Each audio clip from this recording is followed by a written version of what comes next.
l'ensemble de nos données, donc à la fois de facturation et de consommation, pour qu'on ait un outil unique où aller consulter la donnée. Deuxièmement, c'était aussi optimiser.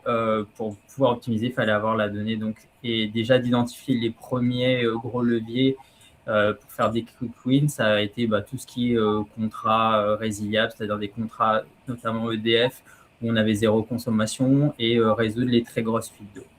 Et le troisième point, c'était structurer, passer vraiment d'une gestion réactive à une vraie stratégie de management de l'énergie, donc avec une plateforme qui nous permette d'avoir l'ensemble des données et de pouvoir établir ensuite une stratégie sur le sujet du management de l'énergie et de l'eau. Et donc, je vous parlerai un petit peu du projet qui a été mis en place. Alors, on a mis dans la présentation à peu près comment SHLMR travaille depuis 4 ans, mais en vrai, on est plutôt aux alentours de 5 ans. On va dire, on a une première année de mise en place, mais on va dire le partenariat a commencé vraiment dans le courant de l'année 2021, où on a commencé, on est allé progressivement, et je vous expliquerai un petit peu pourquoi après. On a commencé par mettre en place une consolidation du patrimoine de la SHLMR, et on a commencé par centraliser les factures d'énergie, d'électricité, qui est la source principale d'énergie pour la SHLMR. Donc, on a commencé par cela, donc à peu près 1500 contrats. Puis, une phase de stabilisation de cette démarche. Donc, on a collecté pas mal de données. Il y a eu des besoins de centralisation, de suivi, s'approprier les données, des structurations internes aussi du côté de la SHLMR pour exploiter toutes ces données. Donc, ensuite, on a passé un second cap où en 2024, on a intégré dans la même démarche les données de consommation d'eau, consommation et dépenses à partir des factures, donc sur à peu près une base de 1200 contrats pour l'époque. Et en 2025, donc on a pu passer un autre palier où on a pu travailler sur l'intégration maintenant des données, des courbes de charge, donc des données issues des distributeurs, donc EDF en l'occurrence pour la Réunion. Donc collecter les données des compteurs communicants directement et les intégrer dans la plateforme AMCO. Donc on était parti au début d'un suivi sur la base de factures, et en 2025 on a pu passer le cap pour un suivi automatisé avec des données plus fines sur un pas de temps horaire ou 10 minutes selon les cas. Et sur 2026, là on travaille maintenant sur une approche, comme l'a dit Pranava tout à l'heure, maintenant plus proactive, c'est-à-dire une réflexion sur comment enclencher des plans d'action pour faire des économies d'énergie, et en même temps, un autre axe en parallèle de réflexion qui est, comme on a pu collecter des données de consommation pour l'électricité de manière automatisée, faire la même chose maintenant sur l'eau, parce qu'il y a des enjeux aussi de maîtrise des consommations d'eau, et notamment des fuites à ce niveau. Voilà un peu l'historique du projet. Maintenant, je vous parlerai un peu en parallèle des problématiques ou des difficultés. Ce qui a fait qu'on a eu ce parcours, c'est qu'on a déjà eu des contraintes qui sont liées, des contraintes externes qui sont liées notamment à une maturité technologique pour l'époque.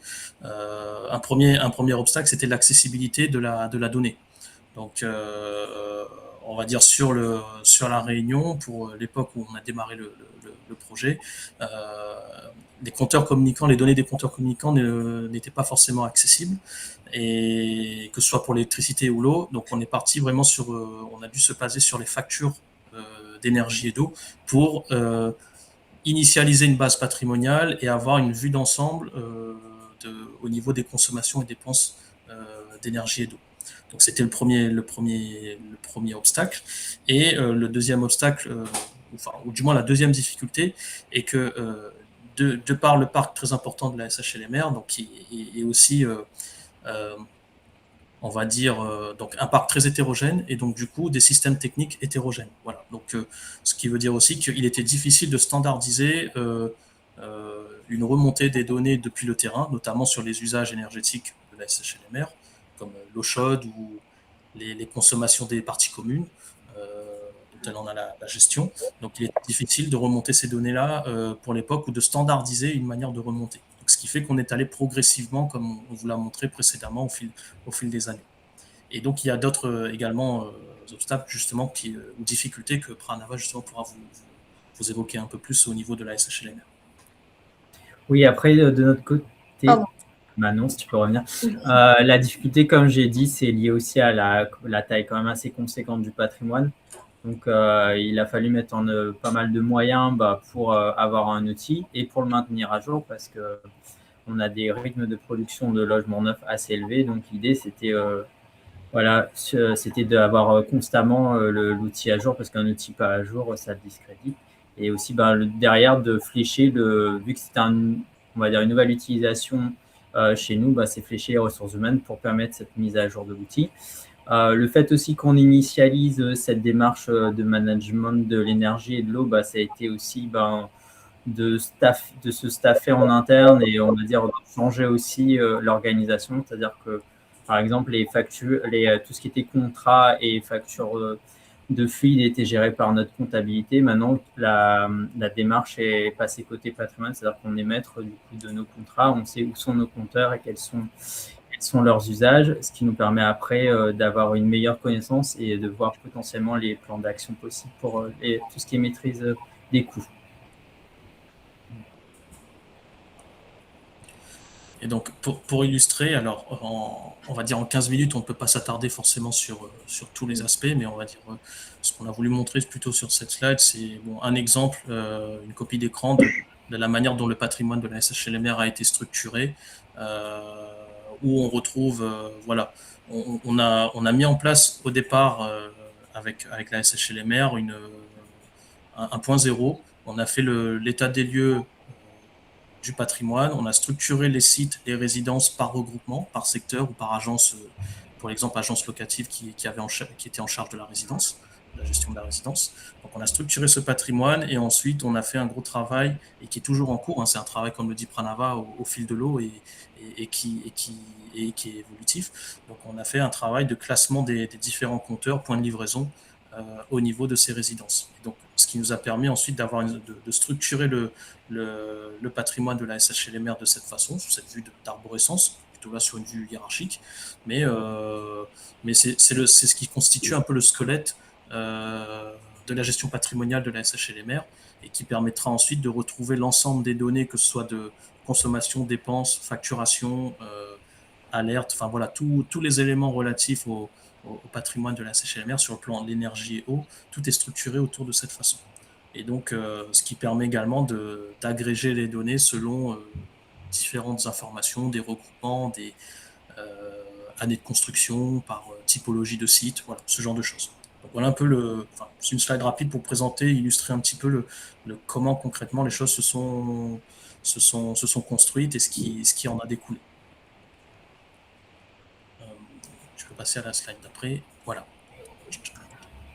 Oui, du coup, les premières victoires et un peu les premiers cas d'usage qui ont montré vraiment l'intérêt de la démarche.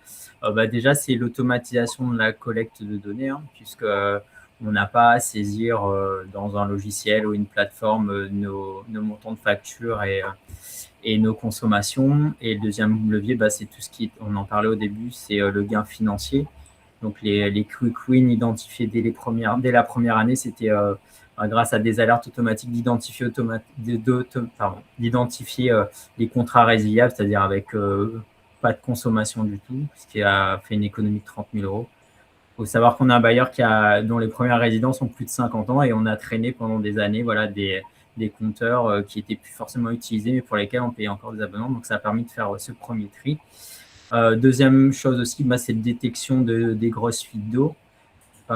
Puisque dès que la facture est rentrée, on a mis un système d'alerte qui, au-dessus d'un certain montant, nous prévient, ce qui permet de gagner du temps sur tout ce qui est dégrèvement, etc. Et aussi vérifier que les réparations sont effectives, puisqu'on a accès directement après à l'évolution de la consommation. Et le troisième point, c'est pour répondre de façon beaucoup plus facile à tout ce qui est génération, automatisation des données pour toutes les obligations réglementaires, donc bilan de gaz à effet de serre, les rapports RSE et tout ce qui est audit réglementaire. Parce que là, en un clic, on a directement extrait les données consolidées. Donc, ce qui a été mis en place juste du coup l'année dernière, c'est le tableau de bord qui permet en fait de nous faire des ratios automatiques de consommation sur les différents groupes et qui nous permet vraiment de faire un benchmark de nos groupes et d'identifier cette fois-ci les petites surconsommations Et après, d'aller investiguer sur voilà, ces usages détournés ou ces toutes petites fuites qui font qu'on ne se rend pas compte. Et tout ça, on l'a sur une vision spatialisée sur la carte de la Réunion pour aussi prendre en compte éventuellement des spécificités liées à la localisation des groupes d'habitation.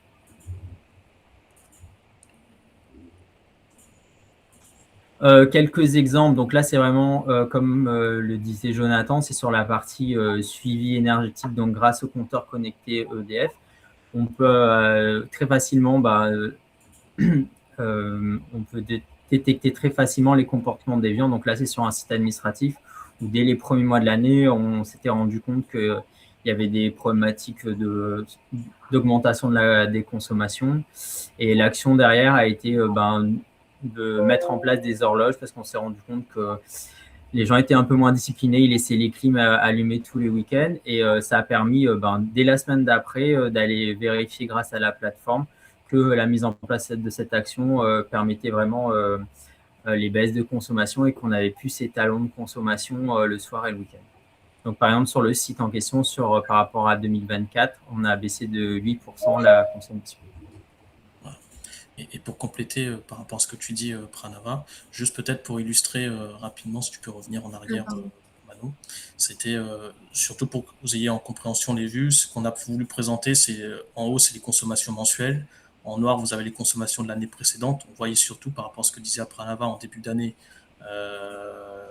on dépassait l'année précédente, on consommait plus que l'année précédente, et suite aux actions qui ont été entreprises par justement ce que Pranava évoquait, on voyait qu'on descendait, qu'on avait bien diminué et qu'on allait même en dessous de la consommation de l'année précédente en comparaison. Et on vous a mis un profil de consommation juste pour illustrer que la maîtrise surtout des talons, donc des consommations en dehors des horaires d'activité, donc les soirs et les week-ends.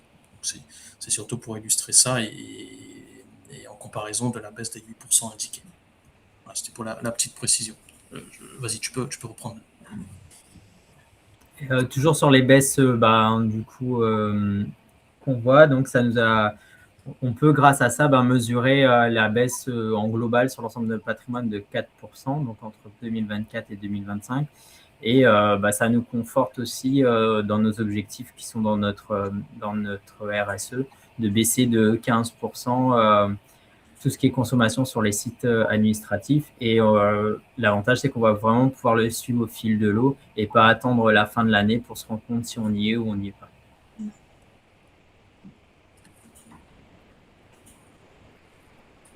Voilà. Donc, on a fait le tour, on va dire, de ce retour d'expérience. On a essayé de tenir le délai à peu près de 15 minutes. On se tient, en tout cas, si on est parti assez vite, ou peut-être il y a 15 minutes, c'est très peu pour présenter tout un travail de plusieurs années au sein de la SHLMR, mais en tout cas, on se tient à votre écoute. Si vous avez des questions, dans les quelques minutes qui nous restent, on se tient à votre disposition pour y répondre.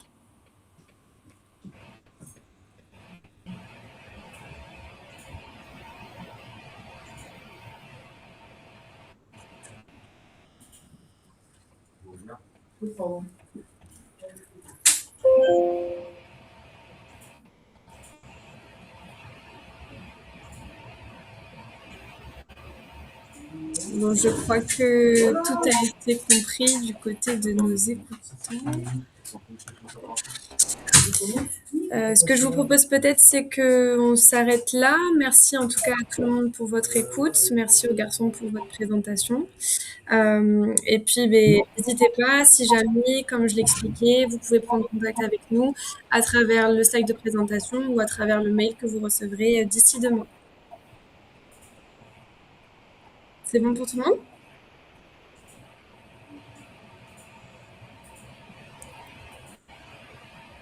A priori, c'est tout bon. Ouais, ça a l'air d'être bon. Merci. Merci à vous, en tout cas, de votre écoute et de votre participation. Et on se tient à votre disposition si vous avez des questions complémentaires à la suite de cet événement. Merci. Au revoir. Bonne journée à tous.